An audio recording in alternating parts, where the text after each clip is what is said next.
我今日議程前嘅發言主題係提升行政立法互動，同心推動社會善治。新一屆立法會已於本月16日正式開始。本人亦都藉住今日首次議程前發言嘅機會，要感謝廣大居民同埋同心人嘅支持同埋信任，讓我同團隊能夠繼續喺立法會參與社會建設，服務居民。並且喺立法會主席嘅帶領之下，同立法會各位同事一齊努力，共同貢獻國家同埋特區。我會倍感珍惜，深耕社區，努力落實同新參選政綱中所提到嘅主張同埋理念，積極推動經濟發展，為居民構建一個安居樂業同埋舒適嘅生活環境。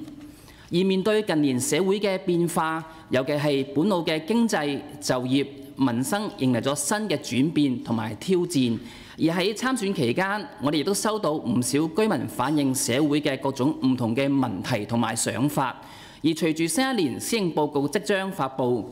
本人希望政府能夠多層次、多渠道廣泛了解社會嘅情況同埋居民嘅需要，推出更加多應變相應嘅政策同埋措施，以實現發展經濟嘅同時，更好改善民生。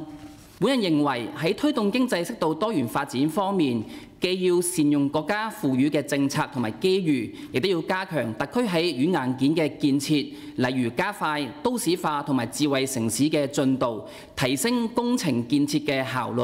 要完善交通，做好城市美化同埋規劃。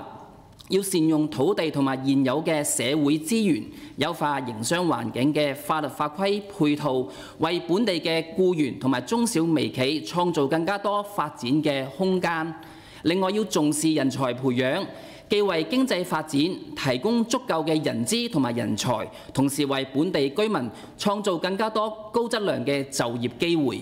而喺民生方面，本澳現時出現出生率不足、結構性失業同埋老年化問題突出。本人期望明年施政報告中能夠加強對就業、出生、醫療、教育同埋長者照顧等方面嘅政策，包括要着力幫助青年就業發展，協助殘疾、中高齡等弱勢人士獲得就業嘅機會，要優化生育同埋支持政策同埋激勵嘅措施，優化養老服務同埋保障，令居民能夠喺穩定同埋可持續嘅生活環境中，切實提升居民嘅生活質量。最後，早前行政長官向新一屆立法會議員提出3點嘅希望，包括進一步發揮立法會嘅政治引領作用、立法會監督作用同埋關鍵橋樑嘅作用。本人將積極配合有關嘅工作方針，認同行政同埋立法要有良好嘅溝通同埋互動，從而提升立法嘅質量，促進社會善治，務實解決社會深層次嘅矛盾。